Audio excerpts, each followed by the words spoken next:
Kuki ama hatkre Myanmar amadi India ka tainaba more manaktang hanungthil takmado na kuki ama nongmay nakaptu na hatkre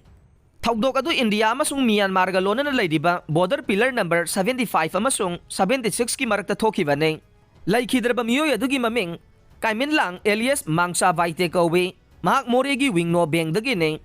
mahak na India rom dagi Myanmar tam na sangsin na baho na bada takmado na nongmay nakapsilakibane mahak phibam lu na sokhi amasung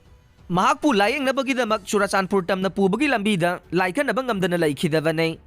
lambida miyoy asi laikhidavadagi khoisaw na raba kuki singna ngamkhay paring asida takmado tam na nong may kapsin duna kuthok na khe numidang atheng bapung nipan lom taba duai fauba takmado amasung makhoy gi marakta nong may amasung bom season na duna kuthok na khi haire uful lambi NH 37 semjin ba hokre lambi thingbagi khongjang tha ahum gi oina handokre Oriental College tagi na kaithel mandi fawbagi marakta laiba lambi gi saruk sing NHIDCL na company amada piraga suhallabasu loisindabadagi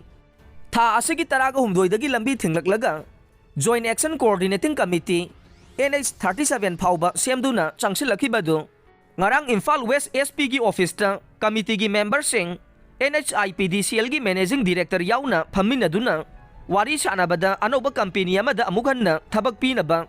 tender process tawbada